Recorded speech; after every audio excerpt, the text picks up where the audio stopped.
Shri Shri Ras Viharani Juki Jai, Braj Kishori Seva Trust Brindavan, reading the Shiksha Patra of Sri Hari Raji, Salvation Uncle Jai Shri Krishna, Day 67, Letter 26, verses 1 to 8.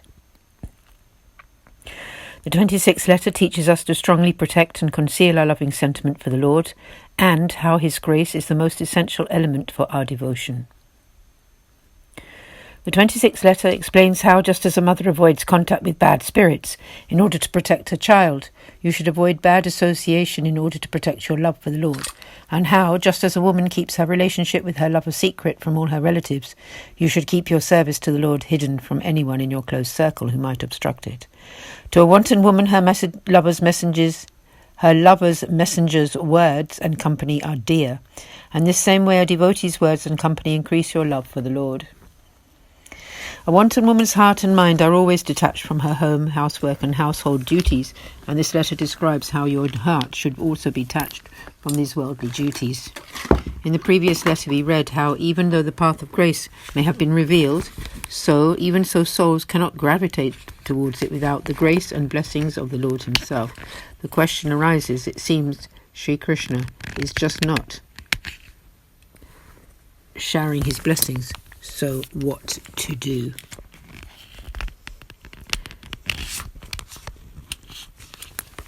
Verse 1. The Lord Himself has arranged, is arranging, and will continue to arrange everything in this world and the next for His close devotees. Of this there is no doubt. Tika 1. Shri Krishna is the most compassionate and perfects this world and the next for His own close devotees. This does not mean that He perfects worldly desires, but that He may bring your spouse, children, wealth, etc. to a state of divine consciousness so that they do not obstruct your seva. And perfection in the next or spiritual world means that He will let you experience His pastimes and have the bliss of His sight. In his Trivadhanamavali, the names of the Lord in 3 sections, Sri Acharyaji has stated, I bow to Sri Krishna who relieves his devotees of all distress. For the devotee, Sri Krishna, without any doubt, removes all sorrow and perfects everything. Verse 2.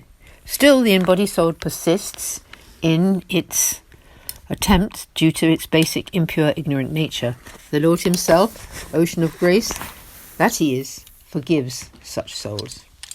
Thus, even though the Lord perfects all actions in this world and the next, the embodied soul still follows the mind's conjectures and wanders through many practices. These ignorant souls are forgiven by the Lord Himself, who is an ocean of grace, of any offence towards Him. In his treatise, Antakarana Prabodha, Appeal to My Heart, Sri Acharyaji has written, the Lord is always true to His promise, and therefore never does otherwise. Verse 3.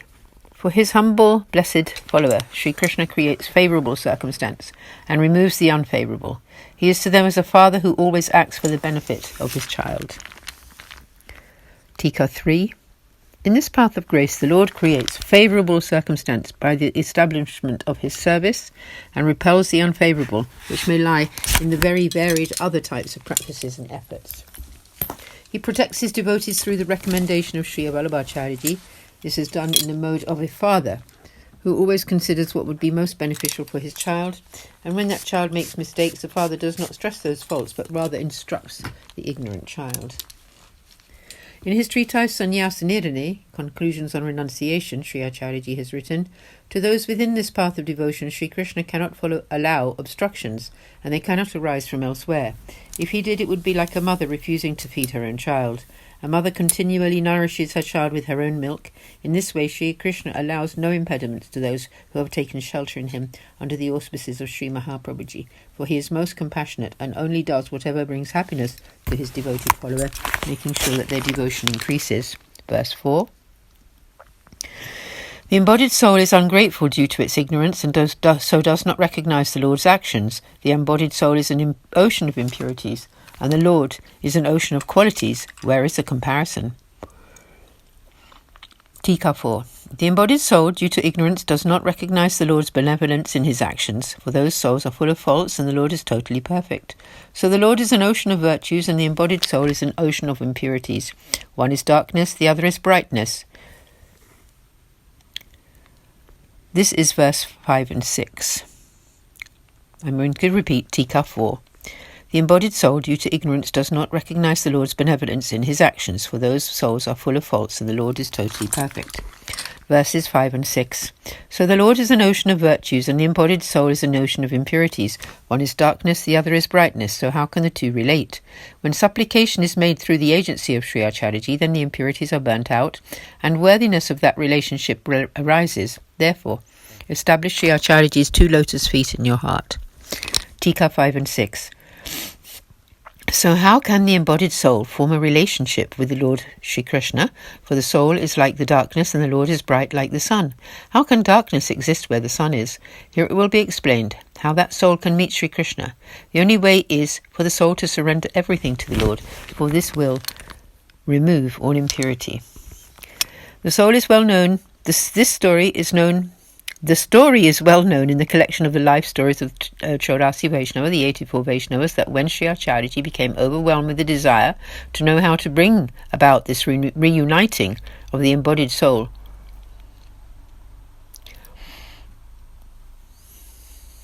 with his Lord, then Sri Krishna appeared to him and instructed him how to make the souls surrender themselves and everything they have to him in order to remove their impurities.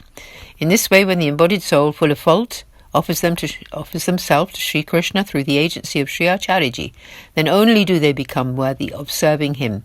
The only plan is to become thus worthy is to establish Sri Acharyaji's lotus feet in your heart, and this constant focus on his feet in the heart is the highest righteous way for those devotees in the path of grace and the perfection of the devotional reward.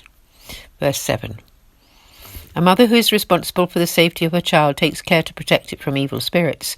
In the same way, you must protect your love for the Lord from the influence of evil association. Tika. A protective mother avoids at all costs the evil spirit who can take her child's life by hiding them from it. In the same way, a skillful devotee keeps their love for the Lord hidden from bad association by avoiding such contact. Bad company is a big obstacle for a devotee and can destroy their loving mood. Knowing this, always avoid evil association, and then your loving feelings can grow safely. Verse 8. An unfaithful lady keeps her relationship with her lover hidden, and a lady who is exclusively faithful to her husband also guards her love for him. In the same way, an accomplished devotee hides their love for the Lord. Tika 8. You should keep secret the love you have in your heart for the Lord. Hide it and do not tell anyone about it. A lady exclusively faithful to her husband tells her heart's secrets to her husband alone and to no one else. And you should do exactly the same with the love in your heart for the Lord. Remaining in this position as the Lord's servant and hiding your sentiments for him will protect you from the evils of this age and keep you on a righteous path. Obstructions arise from doing otherwise. We'll pause here for today. Tomorrow we will continue with letter 26, verse 9. Aaj ke Anand ki jai ho. सब वैष्णवों को जय श्री कृष्ण. श्री आचार्य जी, श्री गोसाई जी, श्री गिरिराज की जय हो. जय जय श्री राधे जी.